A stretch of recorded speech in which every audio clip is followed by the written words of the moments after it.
Shalom and good evening. This is TV7 Israel News broadcasting to you from Jerusalem. And in today's top stories, Prime Minister Benjamin Netanyahu warns the Islamist Hamas organization that any attack against Israel that emanates from the Gaza Strip will be met with a vigorous response.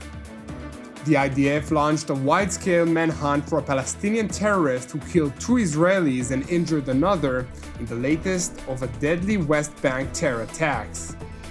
The Chief of Staff of the Iranian Armed Forces, Major General Mohammad Hossein Bagheri, held a trilateral meeting with his Syrian and Iraqi counterparts amid efforts by Iran to establish a territorial contingent between the 3 countries that will allow it to further bolster the Islamic Republic's influence across the region.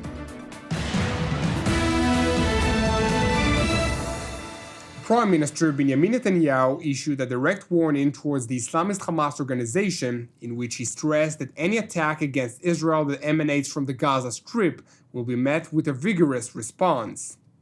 In his opening remarks at the weekly cabinet meeting in Jerusalem, the Israeli leader emphasized that unless quiet is preserved, the IDF would be forced to devastate Hamas by stepping up its attacks on terror installations across the Palestinian enclave. ישראל רואה בחומרה רבה את השיגור של רקטות ברצועת עזה לעברנו בסוף השבוע. החמאס נושא באחריות לכל התקפה מרצועת עזה, גם כשמדובר בירי מכוון וגם כשמדובר בירי בטעות. ולכן הוריתי לתקוף 100 מטרות טרור של חמאס, וצה"ל הנחית עליהם מכה קשה. במידת הצורך נעצים את התקיפות הללו ככל שידרש, כדי להבטיח את השקט לאזרחי ישראל.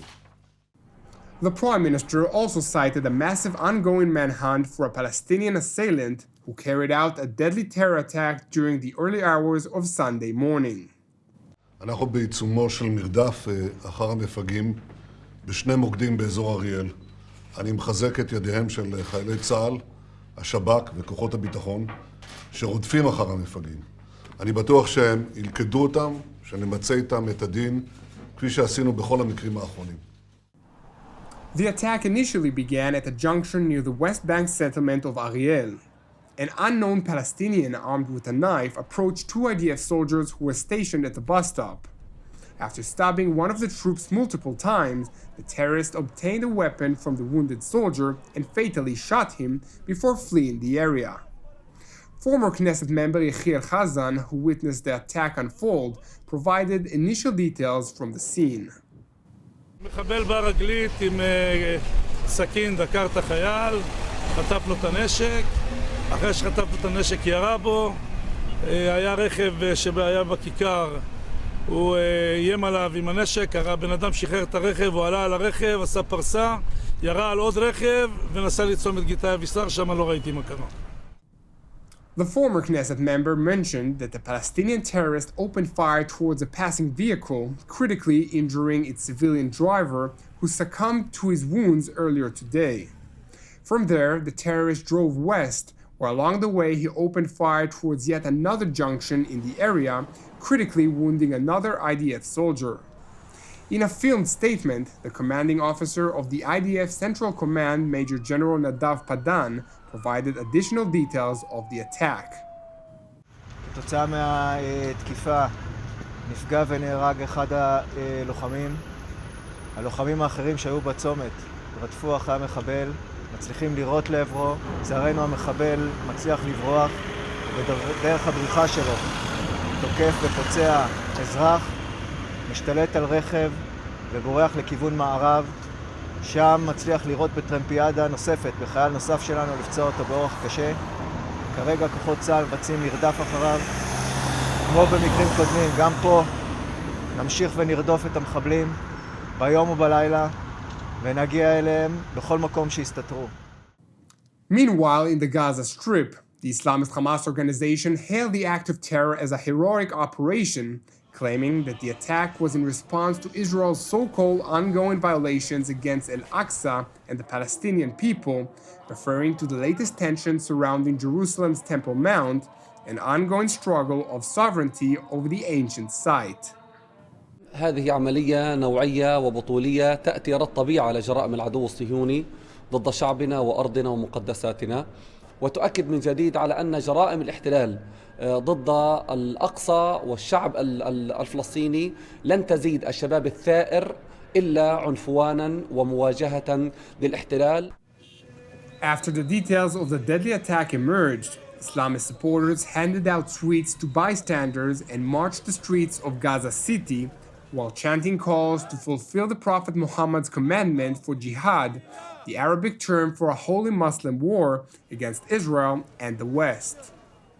ونفتخر بهذه العمليه باذن الله عشان هذا اشفى صدورنا جميعا ان شاء الله. لانه احنا بحاجه لعمليات زي هذا عشان ننقذ اليهود درس لا يسوء كهذا. لأن العدو ما بيعرف إلا لغة القوة، لغة التسامح والتصالح ولغة الحوارات أوسلو الكاذبة والفاشلة ما بيجيب فايدة. الحوار هو البندقية والرصاص فقط لا غير.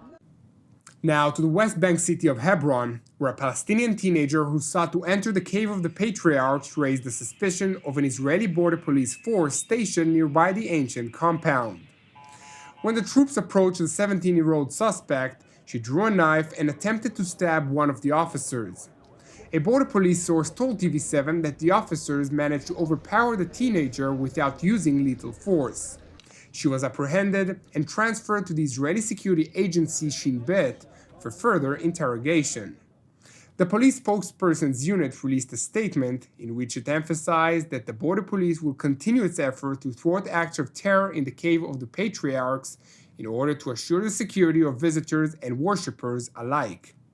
Now to Israel's northern neighbor Syria, where the chief of staff of the Iranian armed forces, Major General Mohammad Hossein Bagheri, arrived in Damascus yesterday for a trilateral meeting with his Syrian and Iraqi counterparts.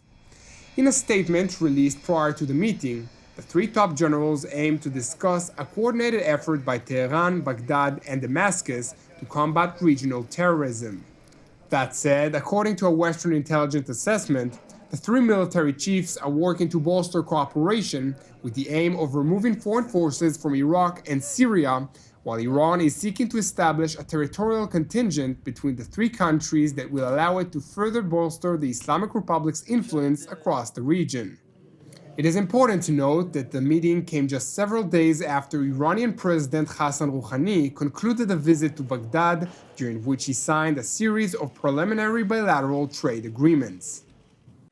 تحدثنا مع فخامة الرئيس على أهمية البناء الصحيح لتعزيز هذه العلاقات، وذلك من خلال التأكيد على الروابط الاقتصادية، تعزيز التجارة بين البلدين، وأيضا التأسيس لبنى تحتية اقتصادية مترابطة بين بلدينا وشعبينا. The agreements included a plan to build a railway linking the two neighboring countries and was signed primarily because of Iraq's almost absolute reliance on Iran's gas imports to feed its power grid. That is why the Baghdadi government has urged the United States for an extension on a waiver that allows Iraq to continue importing Iranian gas, since the Trump administration reimposed sanctions on the Islamic Republic's vital energy sector in November of last year. Thus far, Washington did not respond to Baghdad's request. Thank you for joining us. You can also watch us at TV7israelnews.com or at TV7.fi. For any updates from Israel and its region, visit our Facebook page or YouTube channel at TV7 Israel News. For any comments, please send your emails to israelnews@tv7.fi. Keep praying for the peace of Israel and the peace of Jerusalem. I'm Yair Pinto. Have a good evening, and we will see you again tomorrow at the same time.